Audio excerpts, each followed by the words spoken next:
शिव महापुराण का द्वितीय खंड है और 28वां अध्याय है। इसमें नल एवं दमयंती के पूर्व जन्म की कथा तथा शिव अवतार यतीश्वर का हंस रूप धारण करना आज ये आप लोगों को सुनाऊंगी। नंदीश्वर बोले, हे प्राज्ञ, हे मुनि, अब मैं परमात्मा शिव के परम आनंदप्रद यतिनाथ नामक अवतार का वर्णन करूंगा, आप सुने। हे मुनीश्वर, अवुर्दाचल नामक पर्वत के समीप भील वंश में उत्पन्न आहुक नामक एक भील रहता था। उसकी पत्नी का नाम आहुका था, जो अत्यंत पतिव्रता थी। वे दोनों प्रतिदिन भक्तिपूर्वक शिव जी की पूजा करते थे। वे दोनों महान शिव भक्त थे।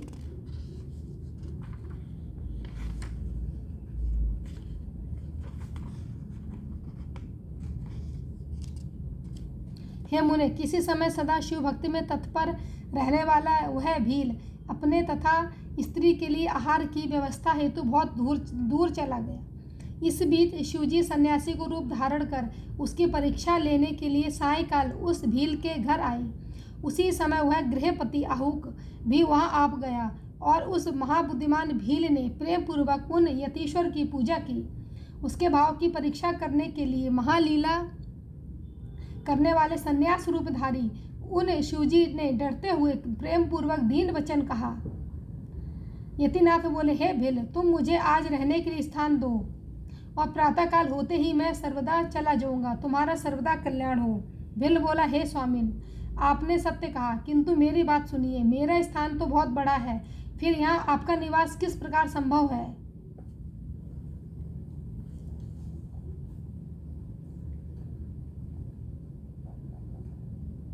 हे स्वामिन, आपने सत्य कहा, किंतु मेरी बात सुनिए। मेरा स्थान तो बहुत थोड़ा है, फिर यहाँ आपका निवास किस प्रकार संभव है? नंदीश्वर बोले, हे सनत कुमार, उसके द्वारा इस प्रकार कहे जाने पर वह सन्यासी जाने का विचार करने लगा। तब तक भीलिनी ने विचार कर अपने स्वामी से कहा। भीलिनी बोली, हे स्वामिन, गृहस्थ धर्म का विचार करके आप सन्यासी को स्थान दे दीजिए। अतिथि को निराश मत कीजिए, अन्यथा आपके धर्म का क्षय होगा। क्षय मतलब नष्ट होगा। आप घर के भीतर सन्यासी के साथ निवास करें और मैं अब सभी बड़े अस्त्र शस्त्रों को बाहर रखकर वहीं रहूंगी। नंदीश्वर बोले, अपनी पत्नी उस भीलिनी के धर्मयुक्त कल्याणकारी वचन को सुनकर वह भील अपने मन में विचार करने लगा। स्त्री को घर के बाहर रखकर मेरा घर में निवास करना उचित प्रतीत नहीं होता। फिर इस यति का दूसरी जगह गमन भी अपने अधर्म का कारण होगा।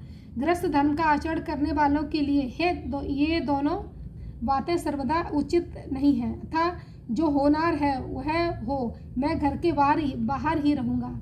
इस प्रकार आग्रह कर उन दोनों को घर के भीतर रखकर अपने अस्त्रों को लेकर वह भील प्रसन्नता से घर से बाहर स्थित हो गया। रात्रि में उस भील को क्रूर एवं हिंसक पशु सताने लगे। उसने भी अपनी रक्षा के लिए उस समय यथाशक्ति महान प्रयत्न किया। इस प्रकार यत्न करते रहने पर भी प्रारब्ध प्रेरित हिंसक पशुओं ने बलपूर्वक उस बलवान भील को खा लिया। प्रातःकाल उठकर सन्यासी हिंसक जंतुओं से भक्षित उस वनेचर भील को देखकर बड़ी दुखी हुआ। सन्यासी कौन? शिवजी भगवान जो थे वो। सन्यासी को दुखी देखकर भीलिनी भी बहुत दुखित हुई, किंतु धैर्य से अपने दुख को दबाकर यह वचन कहने लगी। भीलिनी बोली, हे दियते, आप शोक क्यों कर रहे हैं? इनका कल्याण हो गया। हे धन्य, ये धन्य हो गए, कृत हो गए जो इस प्रकार की इनकी मृत्यु हुई। हे यते, अब मैं भी इन्हीं के साथ अग्नि में भस्म होकर सती हो जाऊंगी। आप प्रेम पूर्वक चिता तैयार कराइए, क्योंकि यही स्त्रियों का सनातन धर्म है। उसकी यह बात सुनकर और इसी में उसका कल्याण समझकर उस सन्यासी ने तत्क्षण ही चिता तैयार कर दी और वह अपने धर्म के अनुसार उसी में प्रविष्ट होने के लिए उद्यत हुई। इसी अवसर पर साक्षात शिवजी सामने प्रकट हो गए। धन्य हो, धन्य हो, इस प्रकार से प्रेम पूर्वक प्रशंसा करते हुए शिवजी उस भिल्ली से कहने लगे। हर बोले, हे अनघे, मैं तुम्हारे आचरण से प्रसन्न हूँ। तुम वर मांगो, मुझे तुम्हारे लिए कुछ भी अदेय नहीं है। मैं इस समय विशेष रूप से तुम्हारे वश में हूँ। नंदीश्वर बोले, शिवजी के उस परमानंददायक वचन को सुनकर वह विशेष रूप से सुखी हुई और उसको कुछ स्मरण नहीं रहा। उसकी इस अवस्था को देखकर शिवजी बहुत प्रसन्न हुए। प्रभु शिवजी ने उससे पुनः कहा कि वर मांगो।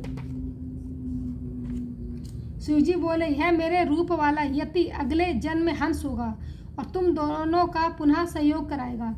इस भील निषद नगर के राजा वीरसेन का नल नामक महाप्रतापी पुत्र होगा, इसमें संशय नहीं है। हे और हे अनगे, तुम विदर्भ नगर में भीम राज की कन्या होकर परम गुणवती दमयंती नाम से विख्यात होगी।